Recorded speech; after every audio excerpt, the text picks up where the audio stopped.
Ջերմ ողջույն արգել հետևորդներ, այսօր պատրաստելու ենք անչափ համեղ, հիանալի ոլորով ապուրը, համոզված եմ, որ այս տեսակի ապուրը սիրված է շատ շատերի կողմից, խոսքը իմ հետևորդներին է վերաբերվում և ոչ միայն։ Նախ և առաջ կատարում ենք մեկ կարևոր գործողություն, թռչում ենք ոլորը, շատերի համար դա կարող է թվալ տարօրինակ, քանի որ ոլորը տեսականորեն չեն թռչում։ Այսպիսով լցնում ենք 250 գրամ դեղին ոլորը սովորական ափսեի մեջ և վրայից լցնում ենք սառը ջուր, կթողնենք մոտավորապես 1 ժամվա չափով։ Ջուրը կարող է լինել նաև գոլ վիճակում, որից հետո սովորականի պես եփում ենք մոտավորապես 20-25 րոպե, մինչև ոլորի մոտավորապես 60-70% պատրաստ լինելը։ Եվ ուզում եմ ասել, որ արգանակը նույնպես մեզ անհրաժեշտ է լինելու, ուստի արգանակը մենք չենք թափելու, այլ օգտագործելու ենք ապուրի մեջ։ Մեզ նաև այսօր անհրաժեշտ է լինելու հավի միս, կարող եք օգտագործել նաև տավարի միս, ինչու ոչ։ Մեզ նաև անհրաժեշտ կլինի 4-5 այսպիսի միջին կարտոֆիլ, 2 փոքր գլուխ սոխ եւ այսպիսի տեսք պետք է ունենա, ինչպես արդեն ցուցադրեցի, պատրաստի ոլորը, տեսեք։ Մեզ նաև անհրաժեշտ է լինելու կարագ, բուսայուղ,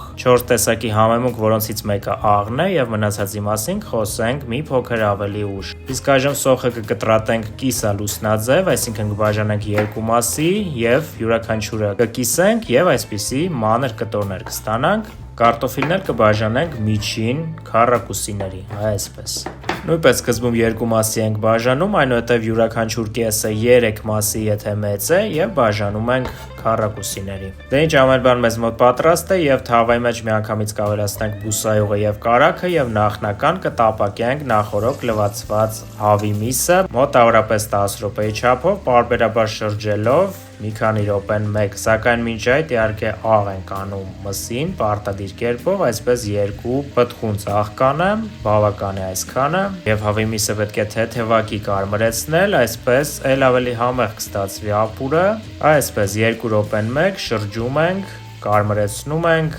այնպես որ երանգը փոխի եւ մոտավորապես 3-4 րոպեից միանգամից կավելացնենք համեմունքները, քանի որ բազմիցս նշել եմ, որ տաք բուսայուղի կամ տաք ձեթի մեջ համեմունքները տալիս են իրենց մաքսիմալ համը եւ հոտը։ Կավելացնենք խմելի սունելի, քիչ ենք ավելացնում, կարմիր քաղցր պղպեղ է մեզ անհրաժեշտ լինելու եւ սև պղպեղ կավելացնենք։ Իհարկե կարող եք ցանկացած տեսակի համեմունքներ կիրառել ըստ ճաշակի, սակայն խորհուրդ եմ տալիս շատ քիչ օգտագործել, քանի որ համային առումով ապուրը պարզապես կարող է փչանալ, այնպես որ եղեք շատ ուշադիր։ Եվս մեկ անգամ հիմա կշրջենք, այսպես,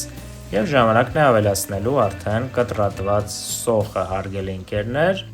Ավելացնում ենք միանգամից այստեղ սոխը եւ մեր նպատակն է թեթևակի շոգ է խաշել սոխը, շատ չենք կարմրեցնելու, կրակը արդեն իջեցնում ենք, ասեմ, որ մսի պարագայում կրակը մեզ մոտ բարձր էր, հիմա պետք է լինի միջին կամ միջինից ցածր։ Սոխը պետք է փափկի, սակայն որևէ դեպքում չայրվի, այսինքն մենք տապակած սոխը այստեղ չենք ստանում, այլ պարզապես շոգ է խաշում ենք այսպես բոլորը միասին, եւ այդ գործողությունը կատարելուց հետո կարող ենք ավելացնել միանգամից կարտոֆիլը եւ բառի սուղի իմաստով 1 րոպեի չափով առավելագույնս այս ամենը միասին տապակում ենք, խառնում ենք, կրակը միջին է մեզ մոտ եւ ցանցով, տվյալ դեպքում ես շերեփ եմ վերցրել, բայց ցանկալի է որ ցանցով անցկացնենք ոլորի արգանակը, ինչպես նշեցի, եւ ավելացնում ենք ջուր, ընդհանուր առմամբ մոտ 2 լիտր կարծում եմ, ոչ ավել, 2-2.5 առավելագույնս, ավելացնում ենք ամբողջ ոլորը, իջեցնում ենք կրակը մինիմալի, հարգելի ընկերներ, եւ եփում ենք այս ամենը մինչև գուշակեք, այո, ճիշտ է գուշակել ոլորի պատրաստ լինելը,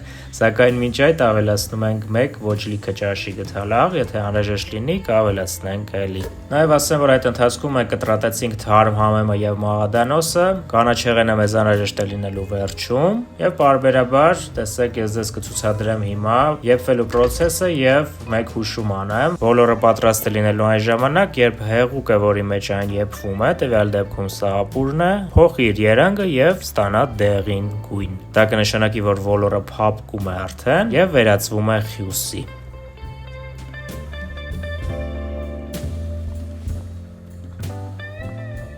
Եվ տեսեք հարգելի ընկերներ, սա հենց այն է, ինչի մասին ես խոսում եի, տեսնում եք, թե ոնց դեղնեց ապուրը, տեսնում եք, սա հենց այն բանի մասին է վկայում, որ պատրաստ է մեզ մոտ ապուրը, տեսեք, դեղին գեղեցիկ գույն ենք ստացել, դա նշանակում է, որ ժամանակն է ավելացնելու կանաչին, եւս 20 վայրկյան, ոչ ավել, առնենք, եփենք եւ անջատենք եւ կարող ենք միանգամից մատուցել եւ վայելել այս հրաշալի ապուրը։ Ես գնում եմ վայելելու, ձեզ էլ խորհուրդ եմ տալիս նույնը անել եւ կարող եք գրել ձեր կարծիքները մեկնաբանություններում, թե ինչպես ստացվեց պատրաստել ոլորով ապուրը, մեծ սիրով կարդում եմ եւ պատասխանում։ Շնորհակալություն եւ մինչ նոր հանդիպում։